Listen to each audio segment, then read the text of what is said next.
The frost came early that April, the way it sometimes does in that part of Nebraska, slipping back in after a week of warmth, as if to remind you that the season hadn't truly turned yet. It coated the gravel along Route 9 in a thin silver crust that crunched under Gene Calloway's boots with every step, and the sound of it was the only sound for a long stretch of road in either direction. No cars, no wind to speak of, just an old man walking in the cold, in the quiet. Gene walked Route 9 most mornings now. Not because he wanted to, not because a doctor had told him to get his steps in, though one had, and he'd nodded and done nothing about it for the better part of a decade. He walked because his truck was sitting up on blocks in the side yard and had been for 2 months waiting on a throwout bearing and a clutch assembly that cost more money than Gene Calloway had seen in one place since before Mara got sick. So he walked to the mailbox, to town when he needed something he couldn't put off, wherever his knees would carry him slow and deliberate the way a man moves when he's learned that the ground is less forgiving than it used to be. He was 71 years old. He had buried his wife 18 months ago. He was 9 days from losing the house they had shared for 4 decades. And on this particular morning, with the frost still on the gravel and his breath coming out in small white clouds, Gene Calloway was thinking about none of that. He was thinking about how the cold made his left knee ache in a very specific way, deep and grinding, and whether the coffee he'd left on the burner would still be warm when he got back. That was the whole of his world on the morning that changed everything. Aching knee, cold air, the hope of warm coffee. He almost didn't see it. The wallet was half buried in the roadside gravel tucked against the edge, where the asphalt crumbled into loose stone and the winter weeds came up brown and matted. It was brown leather, dark with age, and in the gray morning light, it looked like just another piece of road debris. A scrap of something. The kind of thing your eye slides over and your brain files away as nothing worth stopping for. But Gene's eye didn't slide over it. He stopped. He stood there a moment looking down at it, his hands deep in his coat pockets, and he had a brief, honest argument with himself about his knees. The ground was a long way down. Getting back up was going to cost him something. And whatever was in that scrap of leather probably amounted to nothing at all. He bent down anyway. Something in him always did. He stood back up slowly, one hand braced on his knee, and turned the wallet over in his fingers. The leather was cold and stiff, worn at the corners in the way that spoke of years of back pockets and long miles. He carried it home and opened it at his kitchen table 20 minutes later, under the bare hum of the overhead light, and his breath caught in his chest like a fishhook. The cash was folded thick behind a worn divider. Gene didn't count it right away. He looked at it the way a man looks at something he doesn't entirely believe is real, and then he looked away, and then he looked back. When he finally counted it, his hands were steady because Gene Calloway had spent 40 years as a diesel mechanic, and steady hands were the one thing that work had given him that nothing had managed to take away. The count came to $4,320. He set the bills on the table. Then he found the driver's license tucked behind the cash. Nebraska license. The photo showed a man who looked like he'd been carved from something harder than most materials, heavy through the jaw, dark eyes that gave nothing away even in a DMV photo. The name on the license read Wade Hargrove. Gene didn't recognize the name right away. But then his eyes moved to the inside of the wallet, to the patch worked into the worn leather lining. A death's head design stylized and deliberate with the words Iron Raven stitched in a careful arc above it. Gene knew Iron Raven. Everyone in 3 counties knew Iron Raven.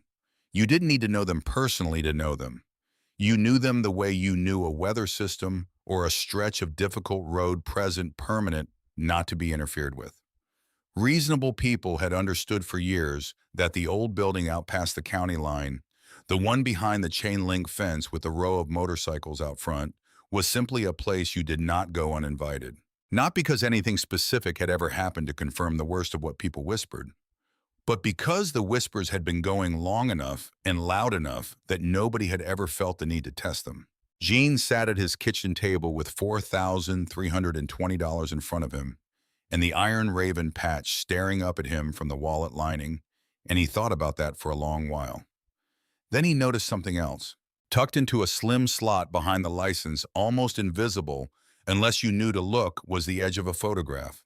He could see the corner of it soft and bent, the way the corners of a photograph get when it has been taken out and put back 10,000 times. He didn't pull it out. It wasn't his to pull out, but he could see enough to know it was there, and something about the way it was tucked in, careful, deliberate. The way a man stores the thing that matters most told him that whatever was in that photograph was none of his business. He closed the wallet, he set it on the table beside the cash, and then he sat there in the humming quiet of his kitchen while the whole weight of his situation settled back down on him like weather moving in. $4,320. The back payment on the house came to $4,100. Gene had done that arithmetic so many times in the past 3 months that he could have done it in his sleep. He'd tried every combination available to him, sold the tools he could spare, called in an old favor that turned out to be worth nothing, looked at what his Social Security check could stretch to if he cut everything down to the bone. None of it got him to $4,100. He was always short by the same specific amount, as if the universe had measured out exactly what he needed and then arranged things so he couldn't quite reach it. And here was $4,320 sitting on his kitchen table. The difference between what was on the table and what he owed was $220. He could buy groceries with $220. He could get his prescription refilled. He could, if he was careful, cover the truck repair and have a little left over to breathe with. He sat with that knowledge for a long time. Outside, a crow landed on the fence post at the edge of the yard and sat there turning its head. The light coming through the kitchen window was the thin, gray, honest light of a cold April morning, and it fell across the money and the wallet and the face of Jean Calloway with complete indifference. He thought about Mara, not the way he usually thought about her, which was in pieces, small ambushes of memory that hit him sideways when he wasn't braced. The smell of her coffee, the sound of her voice in the morning before she was fully awake, the particular way she said his name when she was exasperated with him, 2 syllables carrying an entire argument. He thought about her the deliberate way, calling the memory up on purpose, which hurt more but sometimes felt necessary. He thought about the last weeks. By the end, she was very small. The illness had taken so much of her so quickly that sometimes Jean would sit beside her bed and have to remind himself gently and privately that the woman in front of him was the same woman who had once hauled a truck tire across the shop floor because she didn't want to wait for him to finish what he was doing. The strength was still in her somewhere. He could see it in her eyes, which never dimmed, not once, not even at the end. But the body had gone, and the voice had gone thin, and one night she got hold of his hand and held it with what grip she had left and said what she needed to say. "Eugene, it's going to get hard after I'm gone. Harder than you know. And I need you to promise me something. Promise me you'll stay the man I married, no matter what it costs." He had promised her. He had sat in that room that smelled of antiseptic in the small electric heater they'd brought from home, and the faded sweetness of her perfume, which she still wore every morning because she had decided she was not going to stop being herself for the benefit of an illness, and he had promised her. And then she was gone, and the bills came. The medical debt came first, then the second and third notices from the bank. Then Calvin Rourke knocked on the door, and Jean's trouble got a face. Calvin Rourke had come to the house 3 weeks before Jean found the wallet. He came in the morning, which was the part Jean hadn't expected, because morning felt like a civilian time, a time when the world operated according to ordinary rules. Rourke drove a clean gray sedan, parked it carefully at the edge of the driveway, not on the grass, and came to the door in a pressed shirt and what Jean's father would have called a town coat. Dark wool, no wrinkles. The coat of a man whose mornings were organized. He introduced himself pleasantly. He accepted the coffee Jean offered, which Jean regretted the moment he offered it, because accepting a man's coffee in his own kitchen felt like an intimacy Jean hadn't meant to extend. But Rourke was already sitting at the table, both hands around the mug, looking around the kitchen, with an expression that managed to suggest appreciation, while conducting a quiet professional inventory of everything in the room.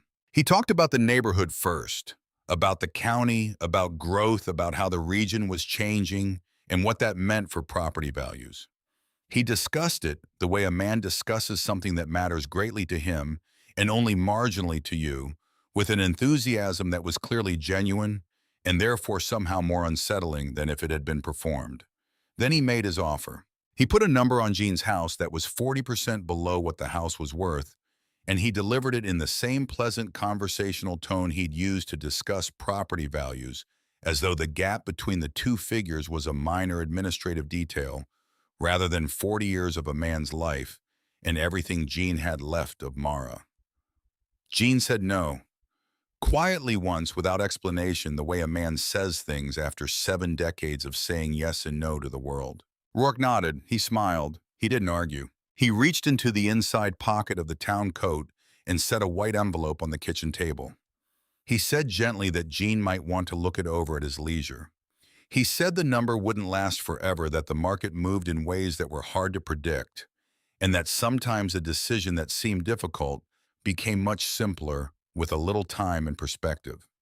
He said all of this in the same pleasant tone, then thanked Jean for the coffee and left. Jean didn't open the envelope until the sedan was off the property. Inside was a letter from a law firm he'd never heard of. 3 pages of dense language that took him the better part of an hour to work through. When he had worked through it, what he understood was this: the letter didn't threaten him. It didn't say anything that could be quoted back in a courtroom as a threat. It simply laid out with the careful precision of people who did this for a living exactly what Gene's options were, and what each of those options would cost him in time and money he didn't have, and what each outcome was likely to be. It was the most polite ultimatum Gene had ever received. He sat with it a long time that evening. Then he folded it back into the envelope and put it in the kitchen drawer, where he kept the things he needed to deal with and couldn't afford to think about at length, and he went to bed. That was 3 weeks ago. Now there was a wallet on his table. On the first morning, Gene drank his coffee across from the wallet and didn't touch it. He told himself he was thinking. He was. He was thinking about what kind of man he was, which was a question he'd believed was settled a long time ago, but which turned out to be the kind of question that only stays settled until it's actually tested. He thought about what the town said about Iron Raven. He thought about Wade Hargrove's photograph on that license, those dark, flat eyes and the patch worked into the leather. He thought about the chain-link fence and the row of motorcycles, and the fact that every story he'd ever heard about that clubhouse involved the word dangerous somewhere in it. He thought about how nobody in the world knew this wallet was here. On the second morning, his neighbor, Vern Aldrich, stopped by with a pie his wife had made, because Vern's wife made pie whenever she suspected Gene wasn't eating enough, which was most of the time now. Vern saw the wallet on the table and asked about it, and Gene told him where he'd found it and whose name was on the license. And Vern set the pie down and looked at Gene the way a man looks at another man he's worried about. "Keep it," Vern said. "Gene, they'll never know." Gene said he was thinking about it. Vern said he'd been knowing Gene Calloway for 30 years, and Gene was a lot of things, but he wasn't stupid, and there was no version of this where walking up to that door was anything other than a very bad idea. And if Gene needed money, there were other ways to find it, and a man had to take care of himself, especially now, especially alone, and Mara would have understood. Gene thanked him for the pie. Vern left looking unhappy. That night, Gene sat in the chair he used to share the evenings with Mara, the one near the window where the reading light was good, and he didn't read anything. He sat in the quiet of a house that had once had 2 people in it and now had 1, and he thought about what Vern had said. Mara would have understood. The thing was, Gene knew exactly what Mara would have understood and what she wouldn't have, because he had known that woman for 45 years, and there were very few surprises left in either direction. She would have understood that he was scared. She would have understood that the money was real, and the need was real, and the fear was real. She was not a woman who had ever asked him to be anything other than human. But she had asked him once at the end with what grip she had left to stay the man she'd married. And the man she had married was not the kind of man who kept what wasn't his because the alternative was inconvenient. Gene lay in the dark that night and listened to the house settle around him, all its old sounds, that he knew the way you know a language you've spoken your whole life, And somewhere in the small hours, he stopped trying to find another answer. There wasn't one. On the third morning, Gene picked up the phone and called Vern. Vern drove. He didn't ask where they were going at first, and Gene didn't tell him. He gave directions road by road, turn by turn, and the town thinned out around them as they moved further from the center of it. The houses spreading apart, the manicured lots giving way to gravel and open land, and the particular emptiness of the county past the line. Gene gave the last turn. Vern slowed the truck. The clubhouse sat back off the road behind a chain-link fence, low and long built of cinder block that had seen 40 winters. Out front, in the thin morning light, a row of motorcycles stood with a precision that struck Gene the same way it struck him. Every time he thought about it, these were not machines left carelessly in a parking lot. They were placed, angled exactly alike, chrome and steel catching the pale sun and throwing it back hard and flat. Every one of them maintained the way Gene had maintained his own tools for 4 decades, with the kind of attention that told you something serious about the man doing the maintaining. Vern's truck idled. Neither of them spoke. "You sure about this?" Vern said finally. It wasn't quite a question. Gene wasn't sure. That was the complete and honest truth of it. He sat in that idling truck and felt his heart going hard enough that he could feel it in his back teeth. Every story he'd ever heard about this place was running through him at once. And right alongside those stories, simple and clear, was the alternative. Tell Vern to turn around, go home, sit down at the kitchen table, and solve every problem in his life by doing nothing at all. He opened the truck door. The cold came in. He climbed down onto the gravel, slow, one hand on the door frame, his knees protesting the way they always did now. He looked back at Vern. "I'll find my own way home," Gene said. Vern's face did something complicated. He started to say something and stopped. He looked at the clubhouse and then back at Gene, and then he put the truck in reverse. He left. Gene stood at the edge of the property and watched the truck go until he couldn't hear it anymore. Then he turned and faced the gate and the 40 feet of gravel between him and the door of the Iron Raven clubhouse, and he stood there alone in the frost with the morning quiet around him and the wallet heavy in his coat pocket. He thought of Mara. He walked. 40 feet of gravel. The chain-link fence hummed low in a wind he hadn't noticed until now. The motorcycles threw light at him, hard and flat. Somewhere inside, a radio was playing too muffled and distant to make out, and the sound of it made the building feel occupied and alert in a way that did something to the base of his spine. He reached the door. He stood there with his hand half raised because there is something about a door that represents a point of no return in a way that most things in life don't. And Gene Calloway was a man who had always been careful about which thresholds he crossed. Not because he was cowardly, because he understood that some choices don't come with a way back. He thought of her voice, the grip of her hand. "Stay the man I married." He knocked. The sound of it was louder than he'd expected on that door, and then it faded, and the quiet that followed was total. He stood. He breathed. The radio inside had stopped, or maybe it had always been quieter than he thought because now there was nothing. Just the wind in the fence and the sound of Gene Calloway standing in front of a door that half the county would have crossed 3 states to avoid. He nearly knocked again. Then he heard it, the heavy, deliberate drag of a deadbolt, the groan of a door built to keep the world on the correct side of it. And the door swung open, and the warmth and the smell of coffee came out of the dark interior, and Gene found himself looking up at the largest man he had encountered in 71 years of encountering men. The man filled the doorway completely broad across the shoulders in a way that had less to do with any particular effort and more to do with the kind of build certain men are born into without apology or design. A beard gone gray at the edges ran down to his chest. His forearms, crossed now in the frame, were roped with the kind of muscle that accumulates over decades of physical work. And his eyes were dark and still and gave Gene Calloway absolutely nothing to work with. On the front of the man's vest, over the left side of his chest, a name was worked in worn thread. Bishop. Bishop looked down at this small, gray-haired old man standing uninvited on his doorstep in the cold April morning, and the silence that came off him was its own kind of answer to a question Gene hadn't quite asked yet. "Help you," Bishop said. It didn't sound like an offer. Behind him in the dimness of the interior, Jean could make out movement. Men rising from chairs, turning to look. The unhurried, weight-shifting motion of people who have spent a long time in rooms where strangers don't show up uninvited and who have developed a particular relationship with the unexpected. "You lost old man," came a voice from the dark behind Bishop, harder than Bishop's. Underneath the hardness, something attentive and not friendly. Jean's mouth had gone dry. He stood there in the cold with 40 years of an honest life behind him and a dead woman's promise in his chest. And he looked up at the man who filled that doorway, and he understood with complete clarity that he had about 3 seconds to do the only thing that was going to matter.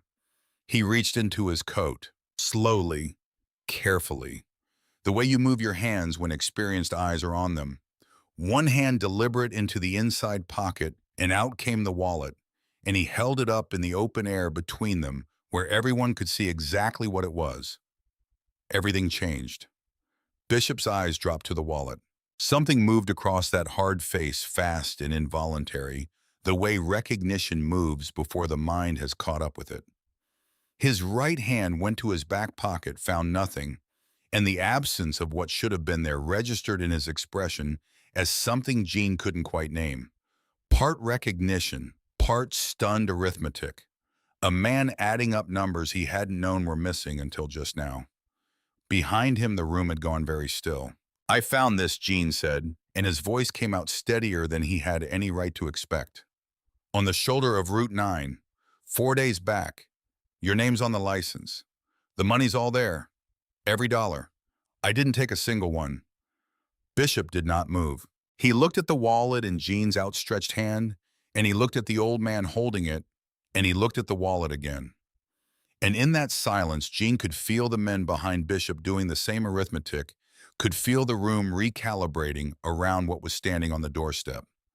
Because they had been braced for something. These were men who were always braced for something.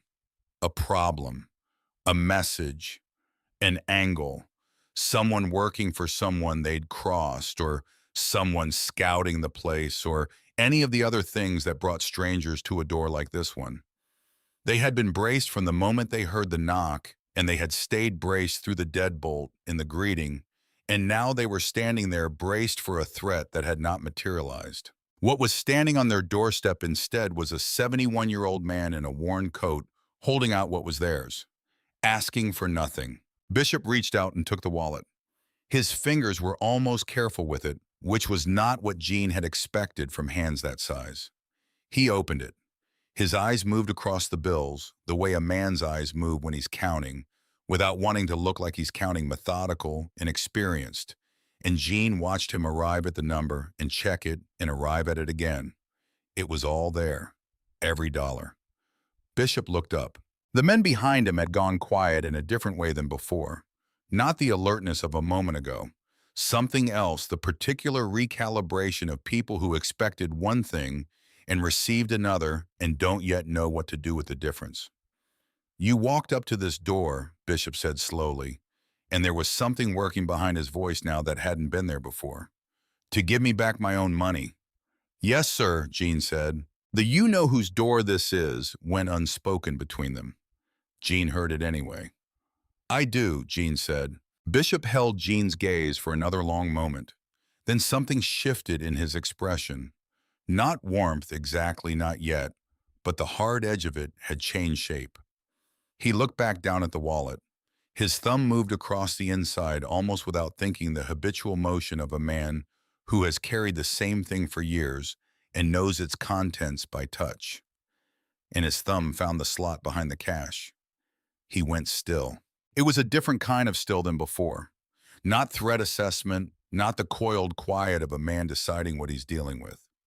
This was the stillness of a man who has just been touched in a place he keeps protected, and the touch was unexpected, and he cannot stop what it is doing to his face.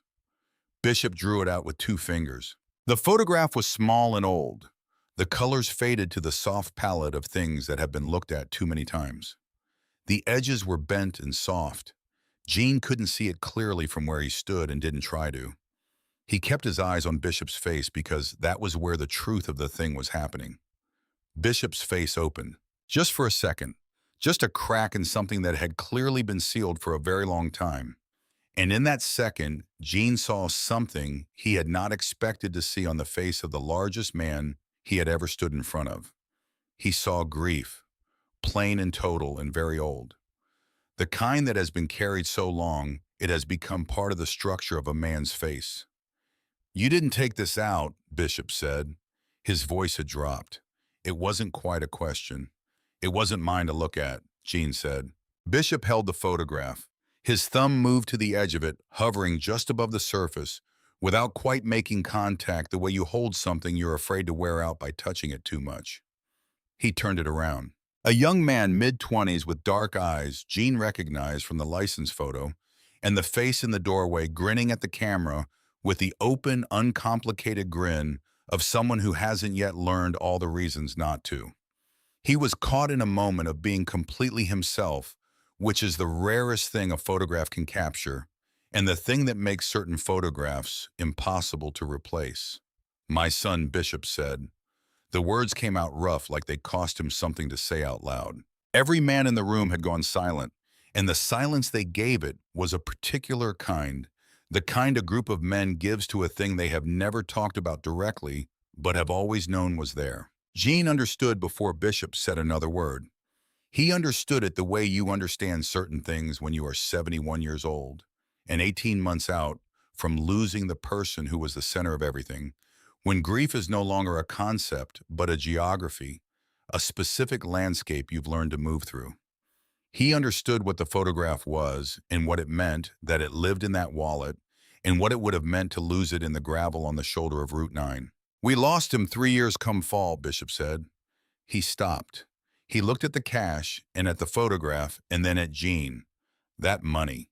He stopped. "I've been setting it aside, a little at a time, the better part of a year. It's for his stone." He paused. "Boy's still lying out there under a marker with a number on it, because I never had it all together at once." He stopped again. If this had blown off into a ditch somewhere. He couldn't finish the sentence. The largest man Gene had ever seen, a man whose name made adults cross the street, stood in his own doorway and could not finish the sentence. And Gene Calloway, who had sat in a room that smelled of antiseptic and held a hand that was getting lighter every day, who had learned what it meant to carry a grief so specific it had its own shape and weight and texture, who had walked 4 days with a stranger's loss in his pocket, rather than spend $1 of it, did the only thing he knew how to do. He reached out slow and deliberate and put his old hand on that enormous forearm. The muscle underneath was hard as cable, but the man didn't move away.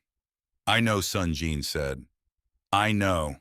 And Wade Hargrove, who went by Bishop, who ran the Iron Raven MC, who had not let many things touch him in 3 years of carrying that photograph in his back pocket, let the old man's hand stay where he'd put it. The door, which had been built to keep the world out, stood open. Bishop stepped back from it, and for the first time since Gene had knocked the doorway, was not a barrier. "Come inside," Bishop said. "You walked a long way. Least I can do is put some coffee in you before you go." Gene hesitated for just a moment, the cold at his back and the warmth of the interior in front of him, and then he stepped across the threshold of the Iron Raven clubhouse on a cold April morning, and the door closed behind him. The room was nothing like what the town had built in its imagination. Gene had expected something that matched the whispers, something dark and deliberately threatening the physical expression of everything the county had been saying in lowered voices for 20 years. What he found instead was a room that looked more than anything else like a place where men had been spending serious time together for a very long while. Old couches along the walls, the kind that had been good once, and were now simply comfortable in the deep, settled way that only years of use can produce. A long wooden bar along one side, scarred and dark with age, with a commercial coffee maker on one end that had clearly been running since before dawn. Photographs covering most of one wall, hundreds of them, overlapping at the edges. Rides and rallies and open stretches of road, men with their arms around each other on mountains and coastlines and plains. Years and years of it. A visual record of something that had its own history and continuity and its own meaning that Gene had never been in a position to understand before now. And there behind the bar, slightly incongruous and entirely serious, were children's drawings. crayon suns with too many points, stick figure families with enormous heads and thin legs, a purple horse that might have been a dog, taped up with the reverence of things that mattered to whoever put them there, right alongside the road photographs, as if no distinction needed to be made between the two. The men in the room had not gone back to whatever they'd been doing before the knock. They were still watching the assessment in their eyes, not hostile exactly, but not finished either. 8 of them that Jean could count. Various ages, various sizes, the variety any organization accumulates over time if it lasts long enough. They wore the same vest Bishop wore, the Iron Raven patch on the back, and they had the look of men who had chosen to be in this room in this life deliberately, which is a different thing entirely from men who ended up somewhere by accident. Bishop moved to the coffee maker without ceremony and poured a mug and set it on the bar in front of Jean. Jean climbed onto the bar stool, which required more effort than he would have preferred to display, and wrapped both hands around the mug. The coffee was strong and very hot, and Jean thought it might be the best thing he'd tasted in months. The men drifted closer, not quickly, not with any performance of casualness, but with the genuine, unhurried curiosity of people who have seen something that doesn't fit any category they already have and want to understand what it is.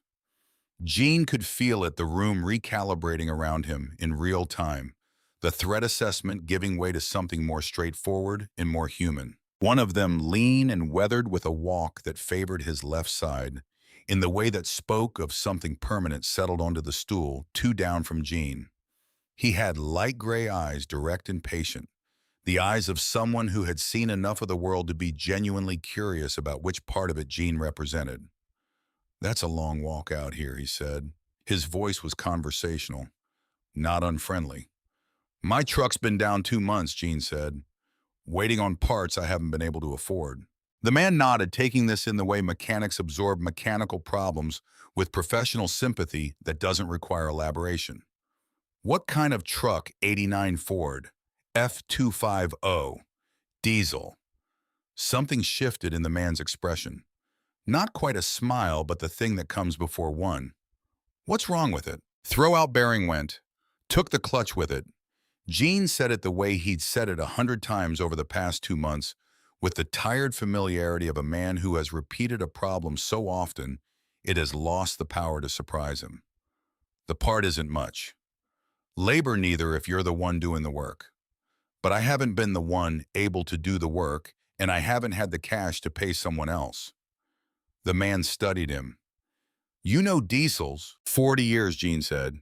"Spent most of them under Caterpillar engines and international harvesters, and anything else farmers brought in that nobody else wanted to touch. Retired 3 years back." He turned his coffee mug in his hands. "Anything with a motor, really. It's all the same conversation once you learn the language." The man was quiet a moment. Then he said, "I'm Colt Briggs. I run a repair shop on the other side of the county." "Gene Calloway," Gene said. They shook hands over the bar. Colt's grip was the grip of a man who spent his days doing exactly what he said he did, with calluses in the specific places Gene recognized from his own hands, which had softened in retirement but still remembered the work. The others gathered closer now, drawn in by the conversation the way men are drawn in by talk of machinery when machinery is the common language. Someone refilled Gene's mug without being asked. Someone else pulled up a stool. The room had changed shape around him without his quite noticing it happening. The way a temperature changes, and Gene understood he had crossed some invisible line that had nothing to do with the doorway and everything to do with the coffee maker and the throw-out bearing and 40 years of diesel engines. Bishop had not moved far. He stood at the end of the bar with his own mug, listening, watching Gene with the attention of a man still working something out. The photograph was back in the wallet. The wallet was back in Bishop's inside pocket. But it was still there between them, the invisible fact of it, the thing that had brought Gene through that door and opened Bishop's face in the doorway, and neither of them had spoken of it again, but it hadn't gone anywhere. It was Colt who noticed first. "You said you don't have a vehicle," Colt said. "That's right. So how are you getting home?" Gene considered this. "I'll figure something out." Colt looked at him. You walked here from Route 9 from just past the Route 9 and Miller Road intersection. Colt did the math quietly. That's close to 5 miles. Gene drank his coffee. Colt looked at Bishop. Bishop looked at Gene. Gene Bishop said, and his voice had taken on the quality it had held since the doorway, a weight and a directness that hadn't been there in the first seconds of their meeting, a man choosing his words with more care than usual. What kind of money trouble are you in? Gene hadn't planned to say anything about it. He had come to return what wasn't his and go home. And he had thought of this as a single contained transaction, a thing with a beginning and an end, and he hadn't considered that the end might be somewhere other than where he'd imagined. But there was something in the way Bishop asked, the directness of it without agenda, and something in the room itself, which had been a place of threat 20 minutes ago and was now something Gene didn't have a precise word for. And something in the simple fact of the coffee and the warmth and the first real human conversation he'd had in longer than he wanted to think about. So Gene Calloway, who had not told anyone the full shape of his situation, told it. He started with Mara. He always started with Mara, even when he didn't mean to, because the whole of the past 2 years radiated out from her absence, the way everything in a landscape radiates out from the thing at its center. He told them about the illness and the length of it and the cost of it, and about the way the savings had gone down a slow grade, not all at once, but steadily, dollar by dollar. Each withdrawal feeling manageable until the day he looked at the account and understood that manageable had become gone. He told them about the house, about the payments fallen behind, and the notices that started arriving, and the foreclosure clock ticking louder every week, a sound he heard even when he wasn't listening for it, underlying everything like a machine that doesn't shut off. And then he said the name, Calvin Rourke. The change in the room was immediate. Not dramatic, not loud. It was the change of a temperature, dropping quiet and total, the kind of shift you feel in your skin before your mind registers it. Colt set his mug down, not hard, but with a deliberateness that drew the eye. Two of the other men exchanged a look that carried a conversation's worth of meaning in half a second. Bishop, at the end of the bar, had gone very still. You know him, Gene said. It wasn't quite a question. We know him, Colt said. The way he said it had weight behind it. Calvin Rourke, as it turned out, was not unknown to the Iron Raven MC. He was a known quantity of a very specific kind, the kind that accumulates through observation over time, through watching what a man does to other people when he believes no one who matters is paying attention. Colt told it plainly in the way of a man recounting something he has gone over so many times that the anger in it has settled into something colder and more permanent. Ruth Alderman, 74 years old, lived on Dorsey Road her whole adult life, 40 years in the same house. Rourke had come to her the same way he'd come to Gene, pleasant and early with the town coat and the reasonable offer and the envelope from the law firm. Ruth didn't have family nearby. She didn't have anyone to read the fine print. Within 6 months of Rourke's first visit, she was living with her daughter in Omaha, and there was a development survey crew in her backyard. Desmond Okafor, 58 years old, served 2 tours and came home with 1 fewer functional leg than he left with managed on his disability pay, and whatever work he could find until the pay ran short and the work ran shorter, and Rourke found him at exactly the right moment, the moment when a man's options have narrowed to a point.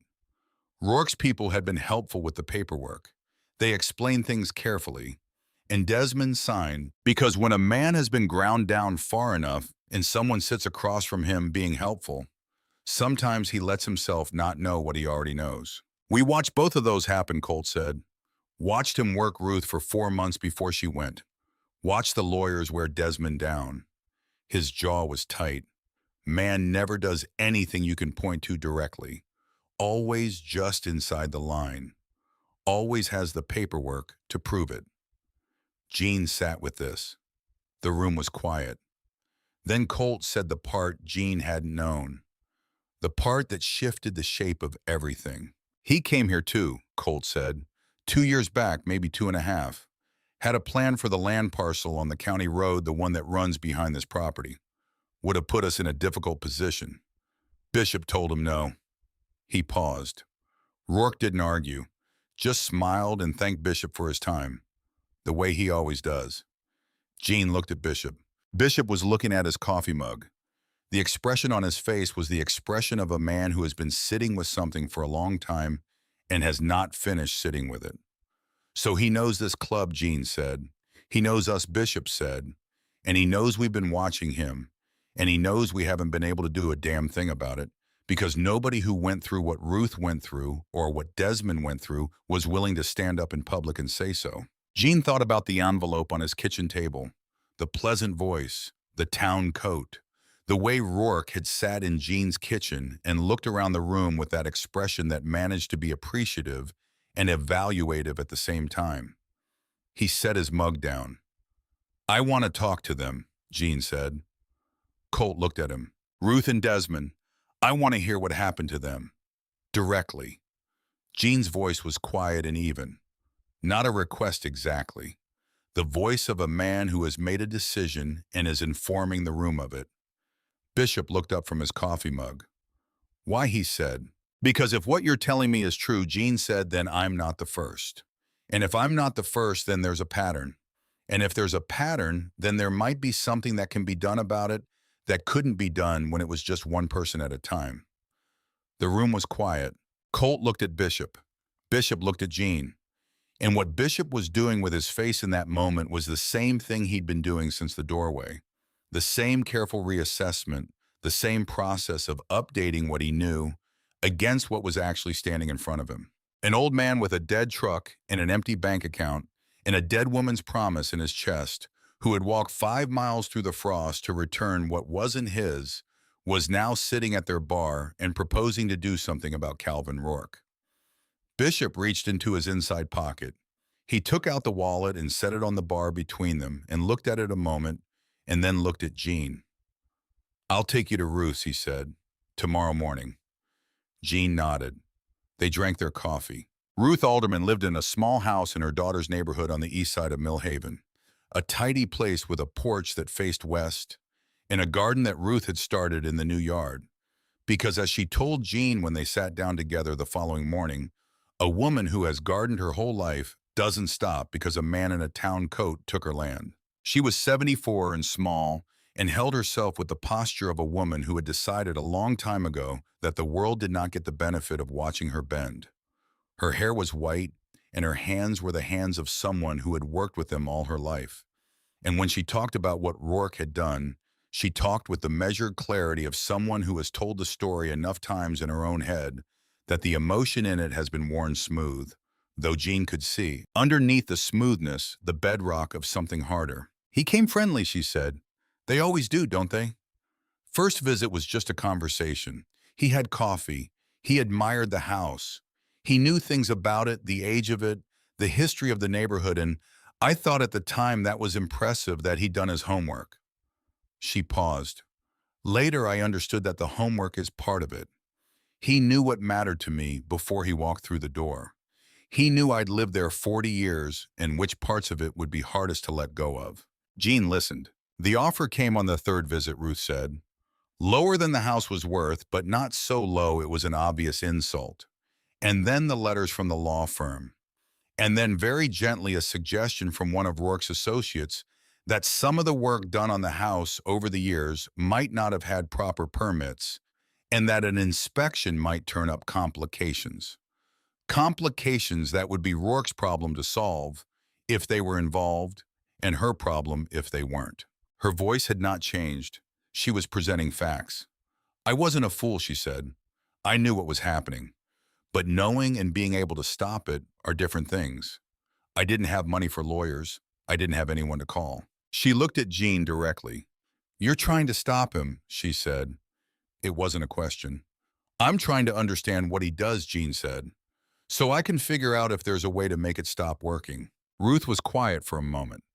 Then she said, "Find Desmond Okafor. What happened to him is worse than what happened to me because he had less to begin with, and Rourke knew it." She folded her hands in her lap. "If you can get the two of us in a room with someone who knows what to do with what we have to say, I'll say it.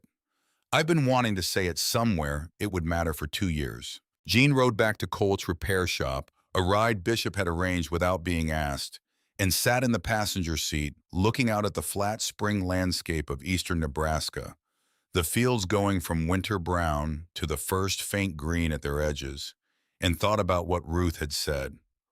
Find Desmond Okafor. Desmond lived in a ground floor rental on Mill Street ground floor because the stairs were a problem with a small concrete porch where he kept a folding chair and a coffee can for the cigarettes he was trying to quit. He was 58 and looked both older and younger than that in different ways. Older in the lines of his face, and the set of his shoulders younger in the directness of his eyes, which had the quality of someone who has seen things they didn't ask to see and decided not to pretend otherwise. He knew who Gene was before Gene introduced himself. Word had traveled. It turned out even across distances Gene would have thought too large for word to travel. Desmond shook his hand at the door and let him in and put on coffee with the economy of motion of a man who lives alone and has made peace with the efficiency of it. They sat at a small table near the window. Desmond told his story without prompting, which told Gene he'd been wanting to tell it somewhere it would matter for even longer than Ruth had. The disability pay had run short 18 months into his return. The work available to a man with one leg below the knee in a county that ran on physical labor was not nothing, but it was close enough that the math never quite worked. Rourke's people appeared at what Desmond called the precise moment when a man can no longer pretend to himself that he has options. They were helpful, Desmond said.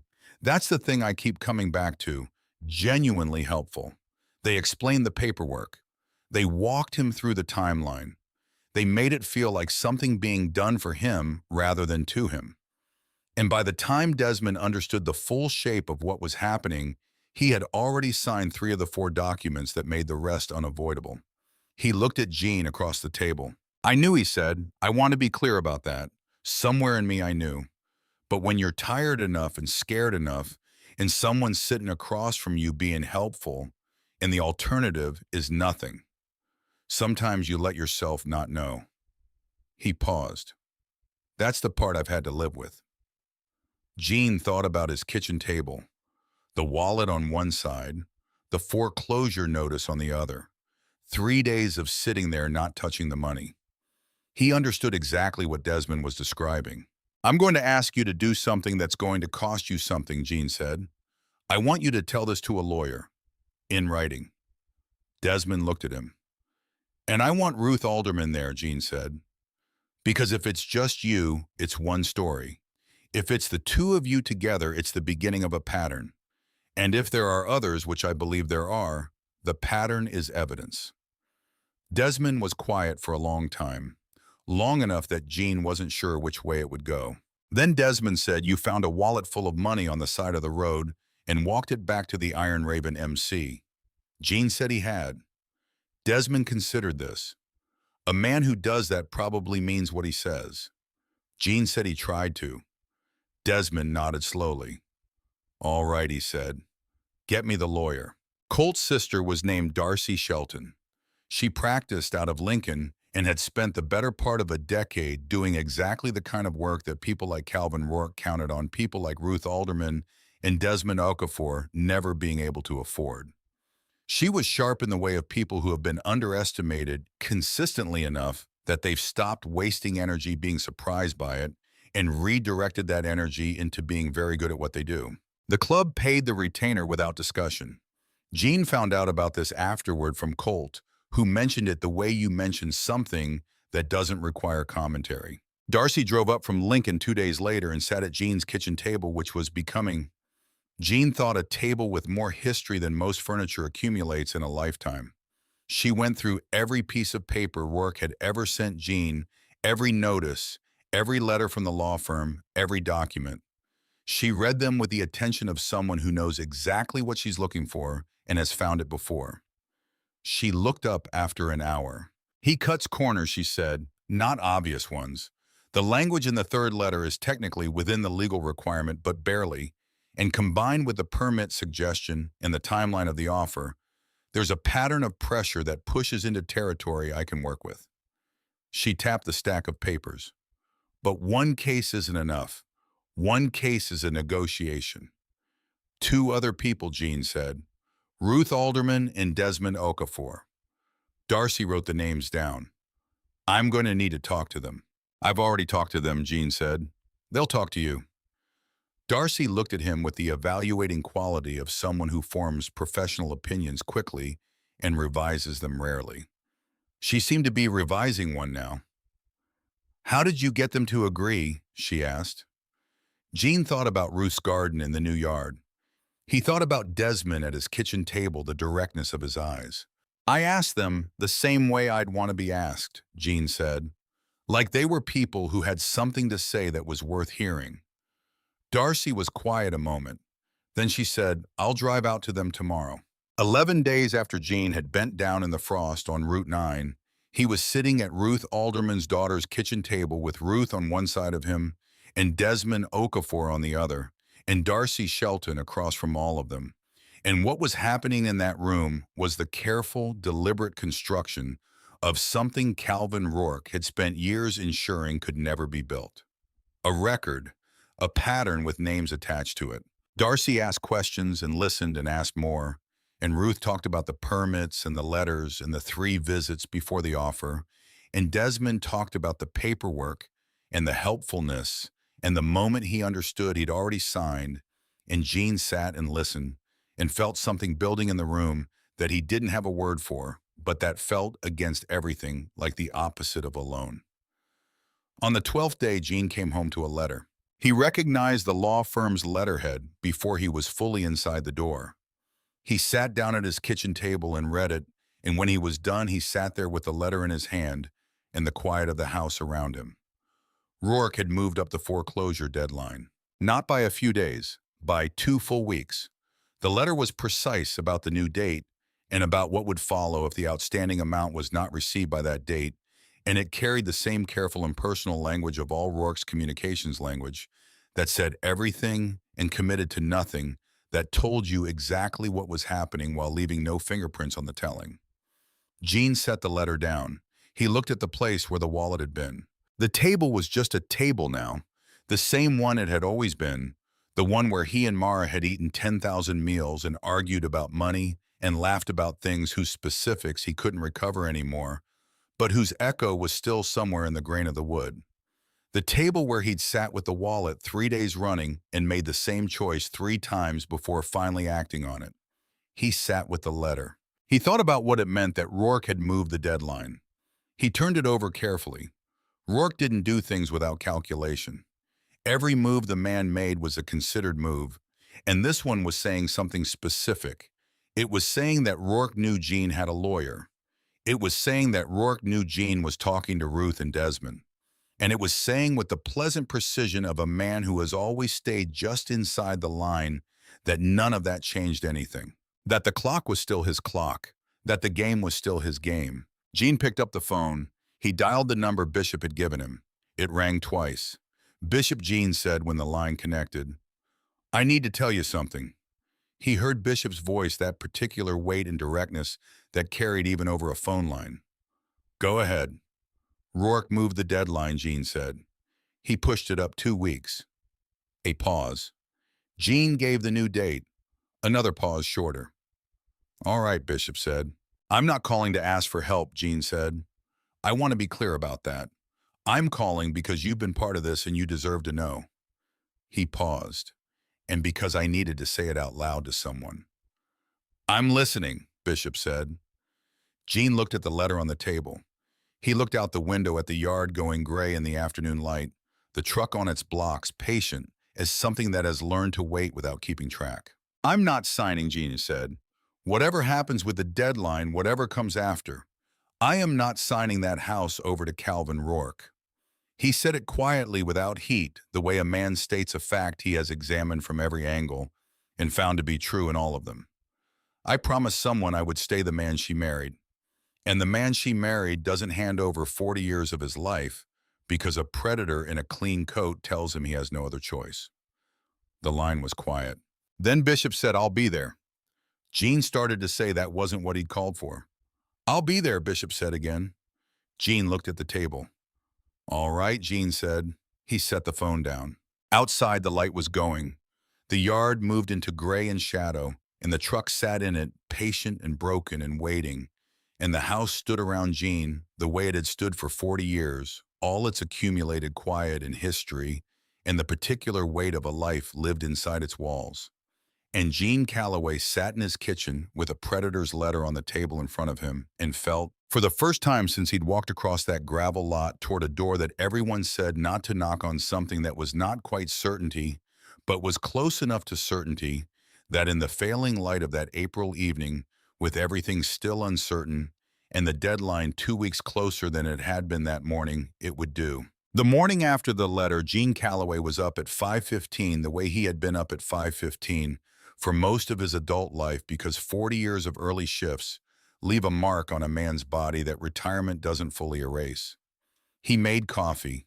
He stood at the kitchen window and watched the yard come out of the dark, the shapes of things resolving slowly as the light built the fence line, the elm tree at the corner of the property, the truck on its blocks with the patient, inanimate dignity of something that has been waiting long enough to stop keeping track. He drank his coffee.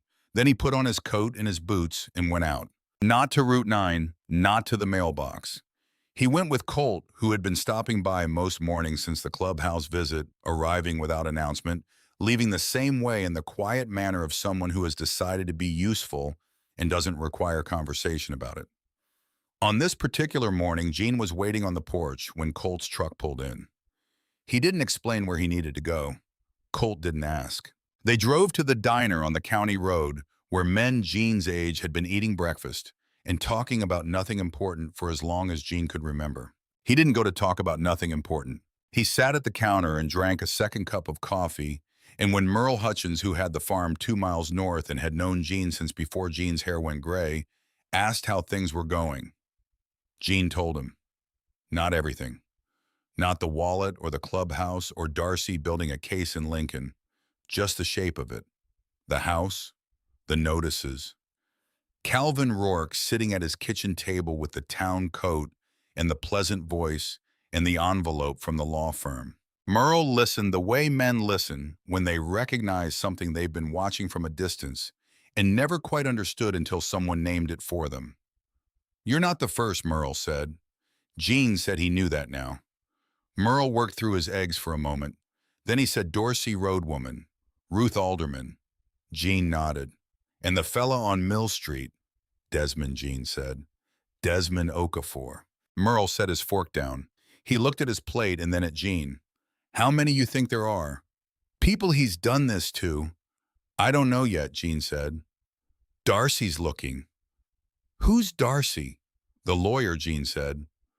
Merle picked his fork back up. He ate. He didn't say anything for a while, and Gene didn't push it, because he understood that Merle was doing the particular kind of thinking that older men do when they're rearranging what they thought they knew into a shape they hadn't considered before. Finally, Merle said, what do you need? Gene had thought about this. I need people to know what he does.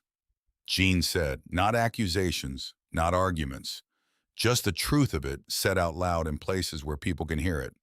Because what he counts on more than anything else is that everyone thinks they're the only one. Merle nodded slowly. I'll talk to some people, Merle said. Gene thanked him and left a few dollars on the counter and went out into the cold morning. That was the first conversation. He had 7 more like it in the next 4 days. At the feed store where the owner had watched Rourke's surveyors on a neighbor's property and hadn't known what to make of it. At the hardware store where a woman behind the counter turned out to be Ruth Alderman's second cousin and had been carrying her own quiet anger about Dorsey Road for the better part of 2 years. At the church where the pastor had counseled 3 separate families through difficulties that, when Gene laid them out in sequence, began to look less like separate hardships and more like a single man's deliberate business strategy. Gene didn't accuse anyone of anything. He didn't make speeches. He sat in chairs and stood at counters and had the same conversation he'd had with Merle at the diner, the conversation that started with his own situation and moved outward. And what he found everywhere, he had it was that people had been watching Calvin Rourke work for years without the connective tissue that would have let them understand what they were watching. He gave them the connective tissue. He wasn't a man who'd ever thought of himself as a storyteller. He was a mechanic. He understood systems, how the parts of a system related to each other, What happened when one component was failing in a way that put stress on everything connected to it? Calvin Rourke was a failing part, a deliberate one. And the system he was degrading was the county itself, the specific web of people and properties and histories that made a place rather than just a patch of ground. When Gene explained it that way, people understood it because they were the system. They lived in it. They could feel once Gene named the thing, the specific damage it had been doing. By the end of the fourth day, it wasn't just Merle talking to people. It was Merle's wife. It was the woman from the hardware store. It was three of the families from the church. The name Calvin Rourke was moving through the county in a different way than it had moved before, attached now to a pattern rather than floating free as the vague reputation of a successful developer who sometimes made people uncomfortable without doing anything you could quite point to. Gene came home each evening and sat at the kitchen table and thought about what he was building. It didn't feel like enough. The deadline was still there, moving closer with the indifference of calendars, and Darcy's case was still being built, and none of what Gene was doing in diners and hardware stores and church vestibules was going to stop a foreclosure on its own. But it wasn't supposed to stop it on its own. He understood the way 40 years of working on machines had taught him to understand that a repair is rarely one thing. A throwout bearing fails and takes the clutch with it and stresses the transmission and puts the whole drivetrain into a conversation it wasn't designed to have. You don't fix it by addressing one component.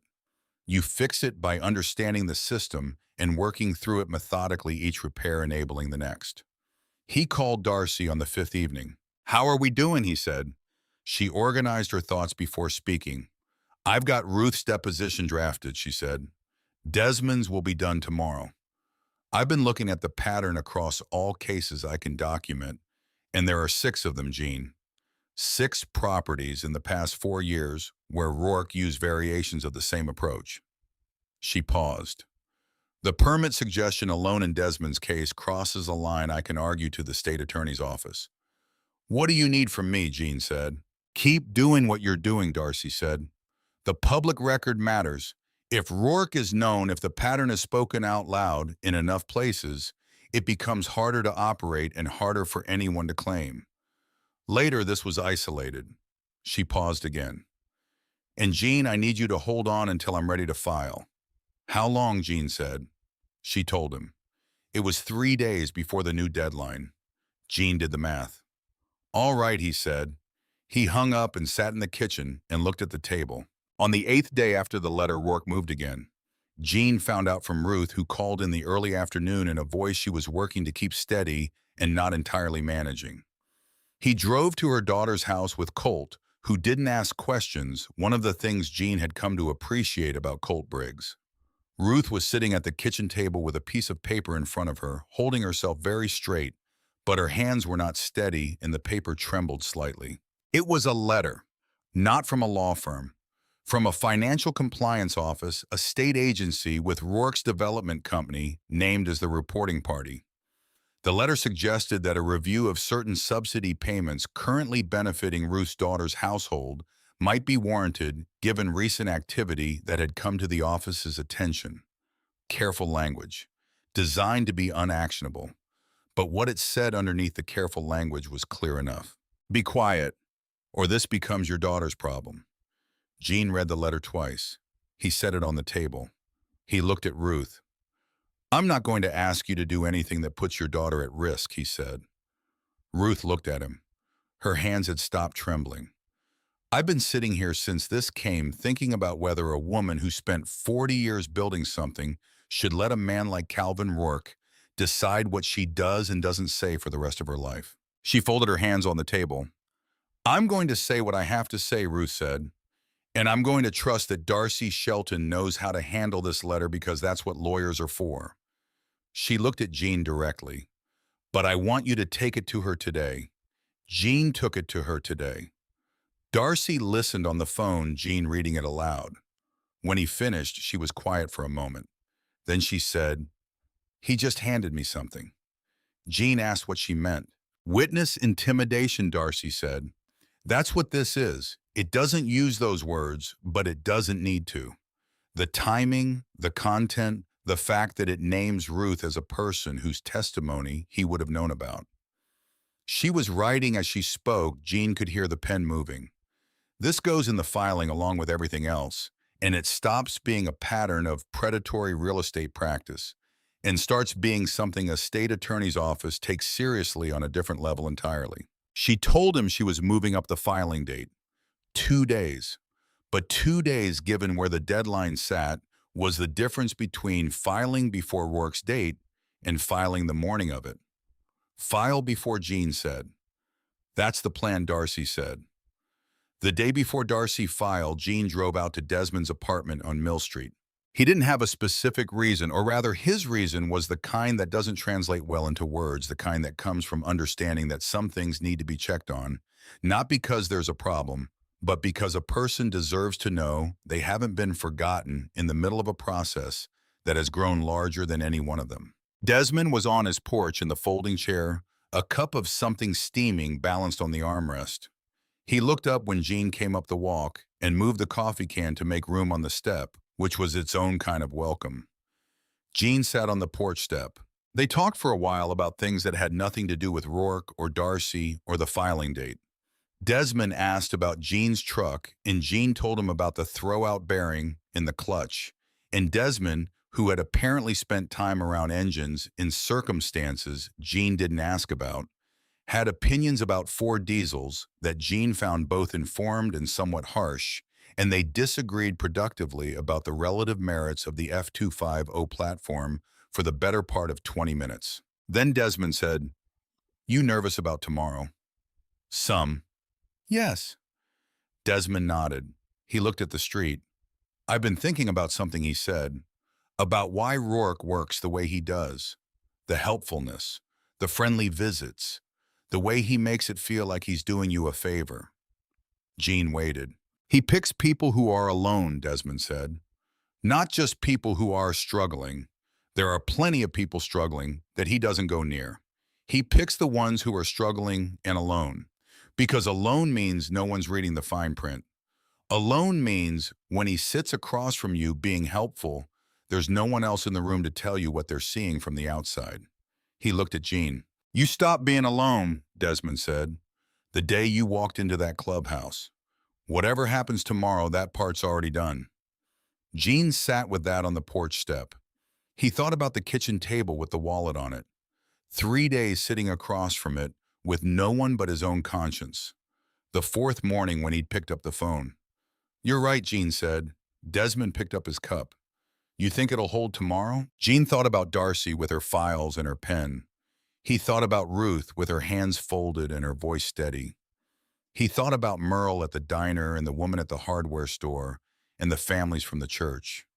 He thought about Bishop on the phone saying, "I'll be there," with the weight and directness of a man who means exactly what he says. "I think we've done what we could do," Jean said. "The rest of it isn't mine to control." Desmond considered this. "Good enough," he said. Jean drove home as the afternoon went gray, the fields along the county road moving past in their slow April transformation, the brown giving way at the edges to the first serious green of the season. By the time he pulled into his driveway, he had thought it through as completely as he was going to think it through, and he let it go. He went inside. He made supper. He sat in his chair by the window and talked to Mara the way he talked to her. Sometimes not out loud, not in any way anyone watching could have seen, just the internal conversation of a man who has spent 45 years with another person and cannot entirely stop consulting them even after they're gone. He told her about Ruth's hands folded on the table. He told her about Desmond on the porch step.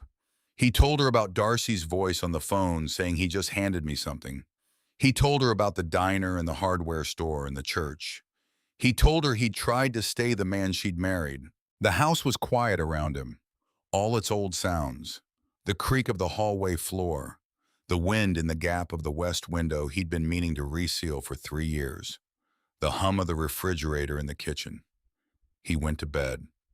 He slept. The morning Rourke came was a Thursday, and it was clear which April in Nebraska doesn't owe anyone, but occasionally delivers the sky going from pink to blue with the clean efficiency of a good morning.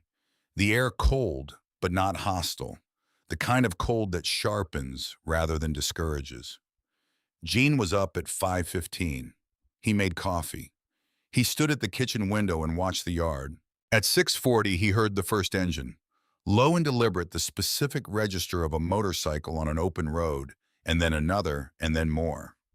Gene set his mug on the counter and went to the front door and opened it and stood on the porch. They came down Route 9 in a line, not fast, not with any theater of arrival, just the measured pace of men who have decided to be somewhere and are being there. Bishop was at the front. Gene could see him from the porch, the broad set of his shoulders, the gray threaded beard, the iron raven vest over a heavy jacket. Behind him, the others came one after another, and they turned off the road and spread along Gene's fence with the same precision Gene had noticed the first morning he'd ever seen that row of motorcycles, each bike angled exactly like the last. They killed their engines. The quiet that followed was a different kind of quiet than before. Colt swung off his bike and walked up to the porch and nodded at Gene. "Morning," he said. "Morning," Gene said. "He's going to come," Colt said. "We checked. His car left his office address at 6:20.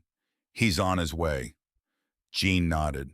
The men spread out without instruction, the way men do when they've discussed a thing and each knows his part. Some along the fence, some in the yard, not blocking anything, not positioned in any way that a person could photograph and call threatening. Just present, filling the space with nothing more than the fact of themselves.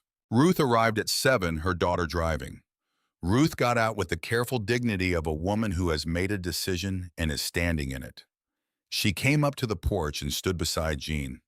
She was wearing a blue coat that she had clearly owned for a long time. She looked out at the road. Desmond's truck arrived 5 minutes after Ruth. He parked on the road and came up the drive with his cane working across the uneven ground with the efficient economy of someone for whom difficult terrain has long since stopped being difficult and become simply terrain. He came up onto the porch and shook Gene's hand and stood on the other side of him. Merle Hutchins pulled in at 7:15 with his wife. They stood at the edge of the yard. Two families from the church arrived together. The woman from the hardware store. A man Gene half recognized who turned out to be a former neighbor of Desmond's who had heard what was happening through a chain of conversation Gene hadn't been aware of. The pastor came last. A quiet man in his 60s with the demeanor of someone who has sat with a great many people through a great many hard things and has learned that his job in those moments is primarily to be present.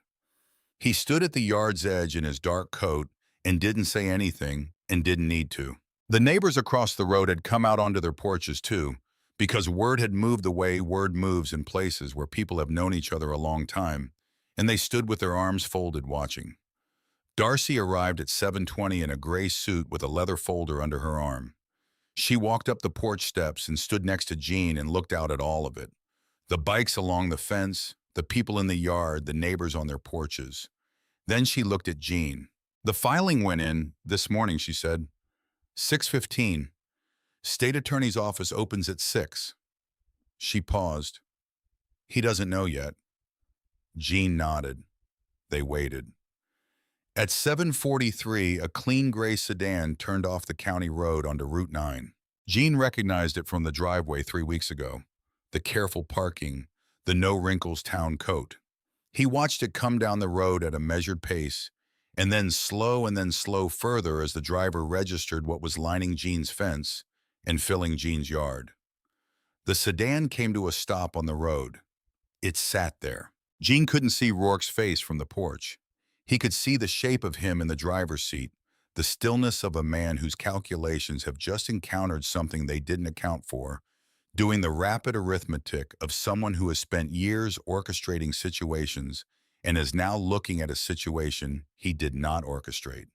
The bikes along the fence, Ruth Alderman in the blue coat, Desmond Okafor with the cane, the neighbors, the pastor, the farm trucks on the road, and Darcy Shelton on the porch in the gray suit with the leather folder, which any man who had spent as many years around legal proceedings as Calvin Rourke had spent would recognize for exactly what it was.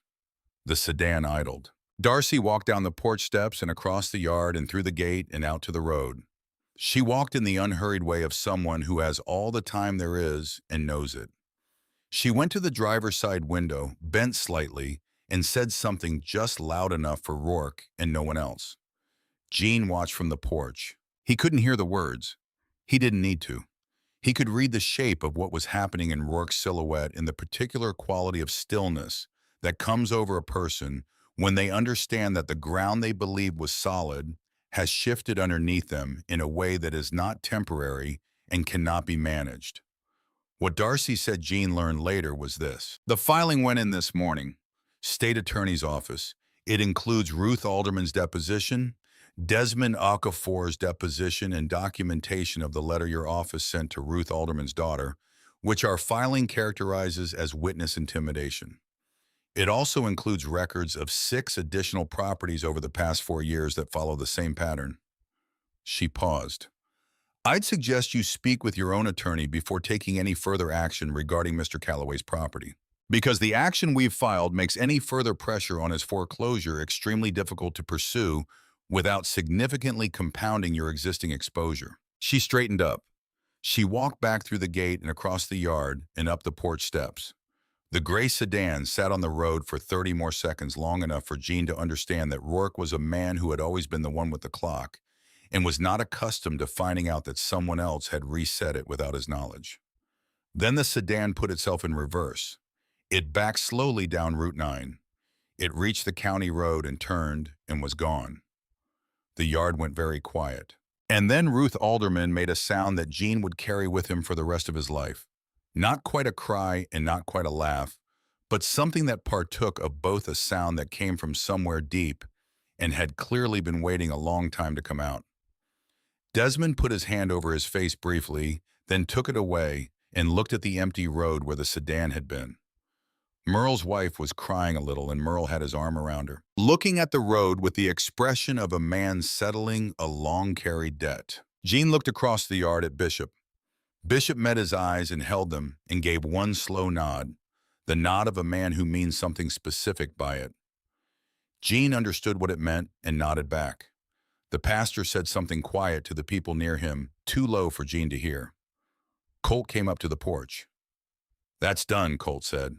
Jean looked out at his yard, the elm tree, the fence, the gravel of the drive he'd laid himself the summer before Mara got sick, the two of them working in the July heat, Jean with the wheelbarrow, and Mara directing from the porch with a precision that Jean had at the time found excessive and had later understood was the reason anything they built together lasted. "Not quite," Jean said. Colt looked at him. Jean looked at the truck on its blocks in the side yard, patient and broken and waiting. The yard emptied slowly. Ruth's daughter helped her to the car, and Jean watched Ruth walk with the same straight back she'd held on the porch, not once looking at the road where Rourke's sedan had been. Desmond shook Jean's hand at the gate and didn't say anything, which was the right thing.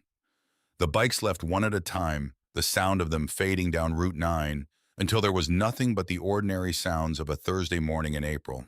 Jean stood on his porch alone and looked at his yard, the elm tree, the fence, the drive he'd laid himself, and then he went inside and put on coffee and waited to find out what came next. It took 3.5 weeks for the state attorney's office to make the formal contact with Rourke's legal team that Darcy described as the first of several conversations.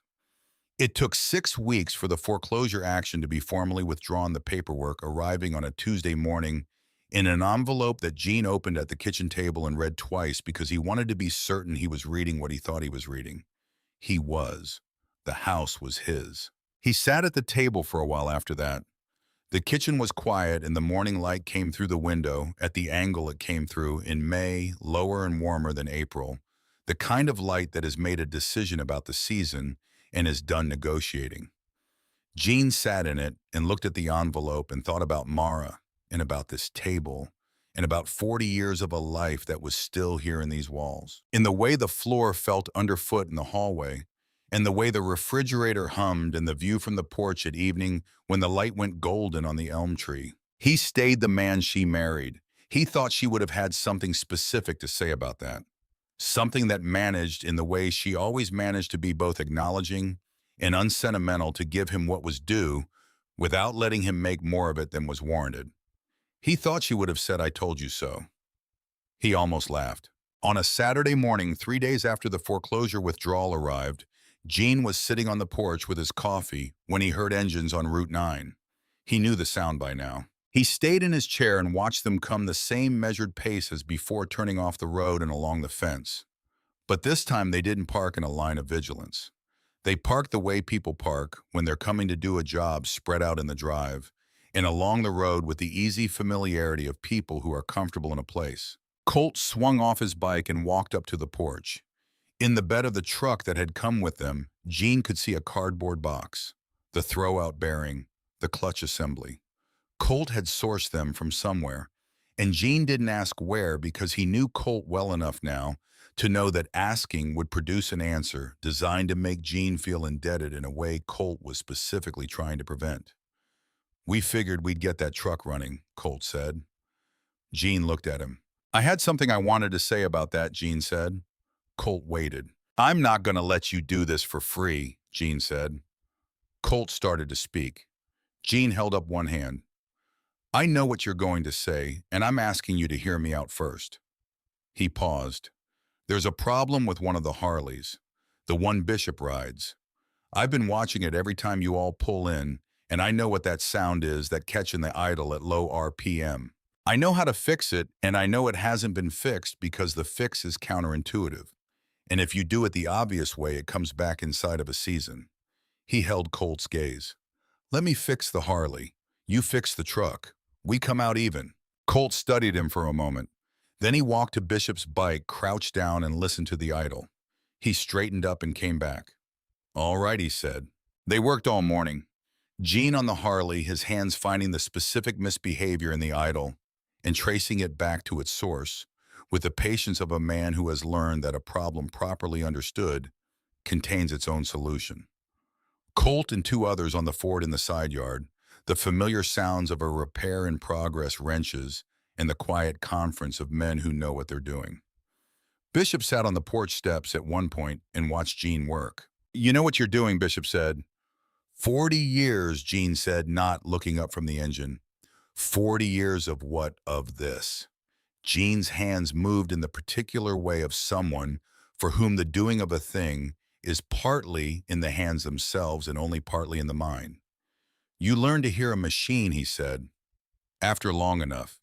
You learn what it sounds like when it's right and what it sounds like when something's wrong, and the sound tells you where to look."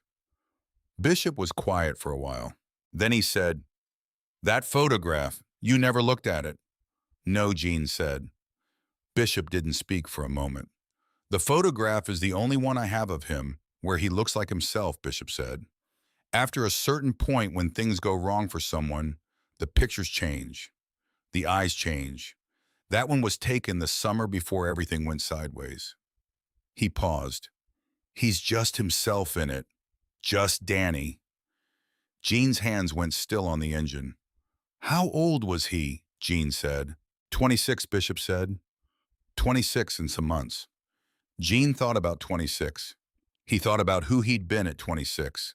A young man just started at the shop, just met a woman who told him on their third conversation that he was going to marry her, a declaration he'd found alarming and correct in equal measure. He thought about what it meant to have that much life still ahead of you and then not to. He went back to work. "He doesn't know you carry that photograph everywhere," Gene said. "But I think on some level he does." Bishop looked at him. Gene looked up briefly from the engine. "The people we carry," Gene said, "they know it.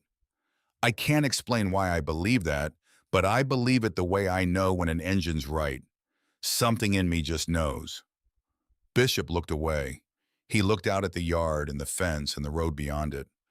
After a while he said, "You really believe that?" Gene said, "I do."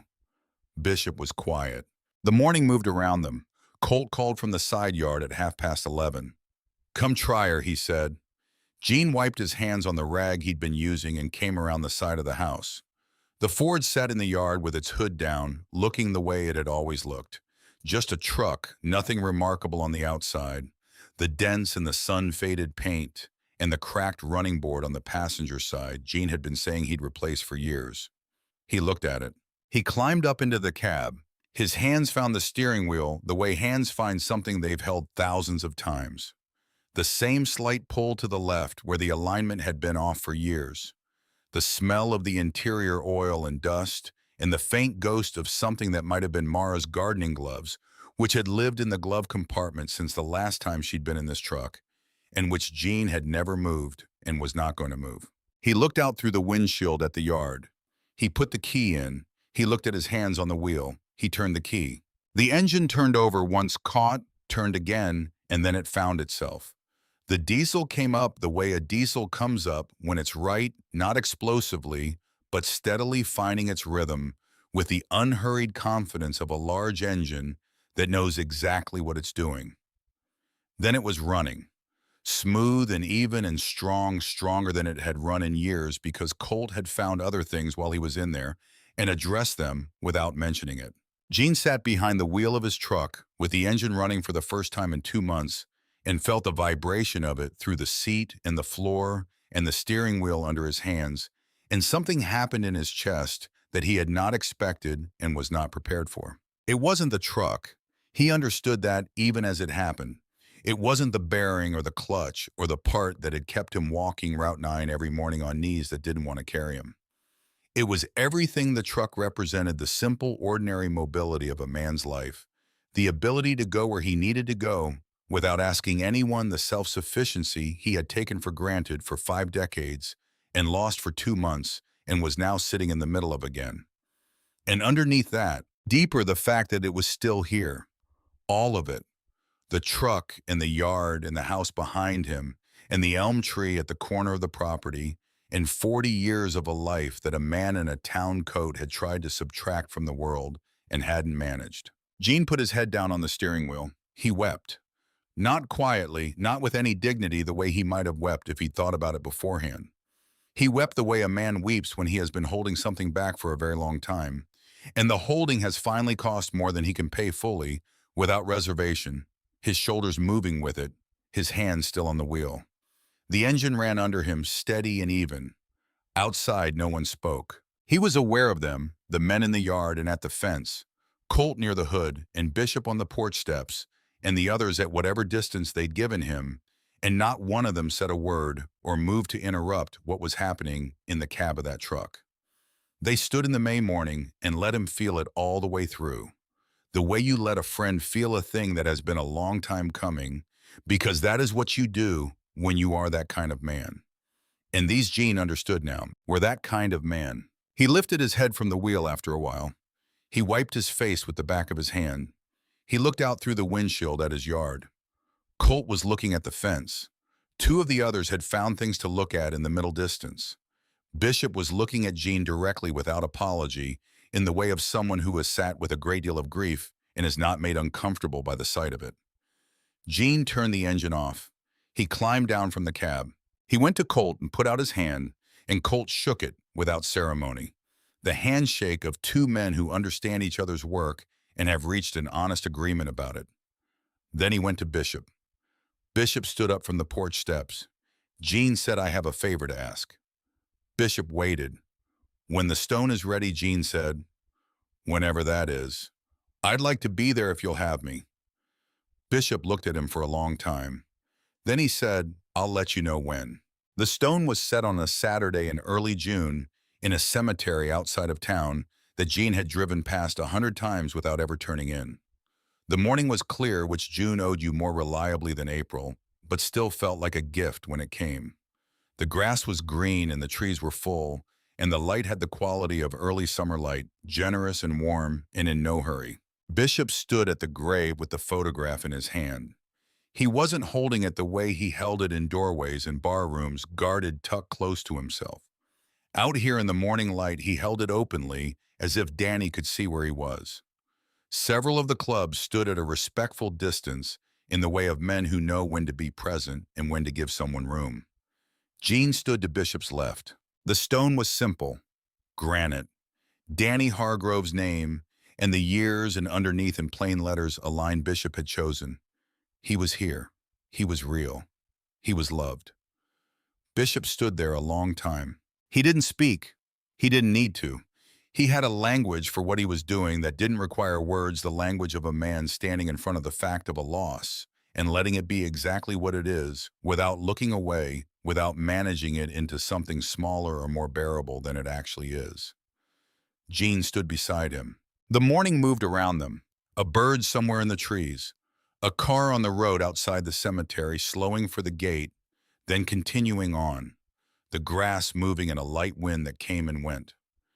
After a long while, Bishop put the photograph back in the wallet. He put the wallet back in his inside pocket, where it lived, where it had always lived. He would carry it forward the way you carry the things that cost you the most. He looked at Jean. Jean looked at him. Two men stood in a cemetery in early June, in a county in Nebraska, where the season had finally and fully turned, each of them having carried a loss long enough to have learned its shape. And each of them Jean believed a little less alone in the carrying than they had been on the morning a wallet turned up in the frost on the shoulder of Route 9, and an old man with aching knees decided to bend down for it. They walked out of the cemetery together.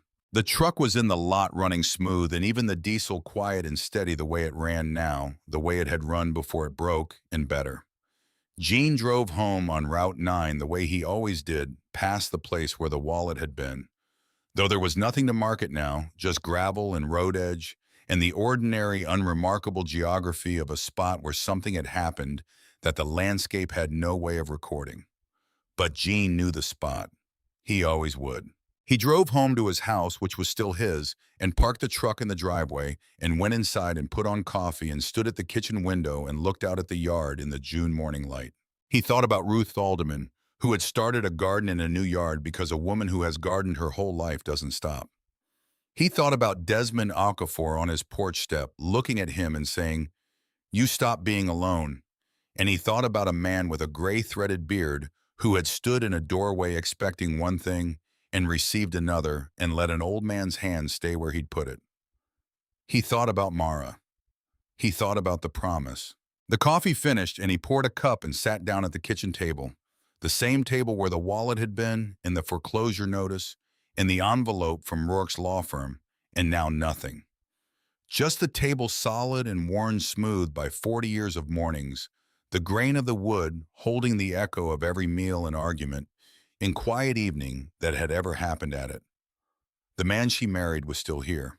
Jean Calloway drank his coffee in the quiet of a house that was his, in the middle of a life that was still his. And outside the window, the elm tree moved in the morning wind, and the truck sat in the driveway and down the road. Somewhere a crow called once and went silent, and the season had turned, and it was enough. It was more than enough.